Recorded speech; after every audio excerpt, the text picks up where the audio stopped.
সাদিক, এই সাদিক, ক্যাশের মধ্যে টাকা ছিল, টাকা কো? স্যার মানে কি করতেছো? টিয়া নাই মানে?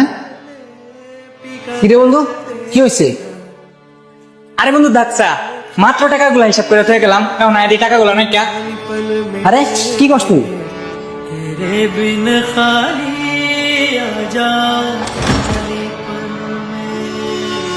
বন্ধু বুঝছি, নিশ্চয়ই ফুকিং মাসের কামে, বুঝছস? কি রে, তুই আমার দোকানে 5 বছর ধরে কাম করতেছিস, তোকে আমি এত বিশ্বাস করি, আর তুই আজকে আমার বিশ্বাসটা ভেঙে দিলি।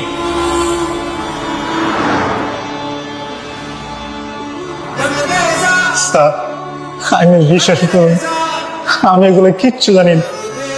আমি তো কামে ব্যস্ত। জানোস না মানে, তোরা সারা এই দোকানে আছে কেডা?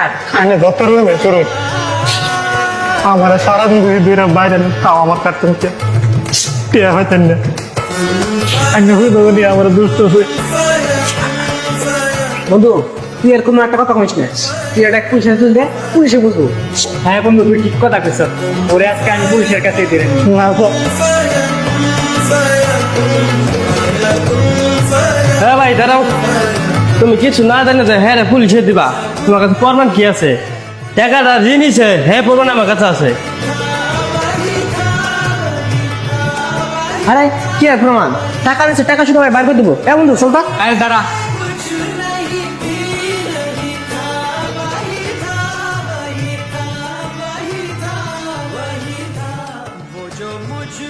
তুই সামান্য কিছু টাকার জন্য এত নিচে নামতে পারলি? জি বন্ধু, জি, আজকের পর থেকে তোর সঙ্গে আমার কোনো সম্পর্ক নেই।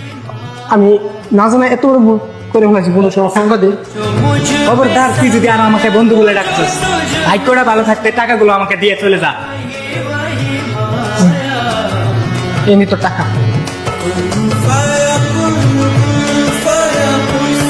সাদিক, তুই আমারে মাফ করে দে, তোরে আমি ভুল বুঝছি। আমি সত্যিটা জানছুন, তাতে আমার অনেক ভালো লাগছে। তাতে আমি মনে তো অনেক কিন্তু দুঃখ নিয়েছিলাম।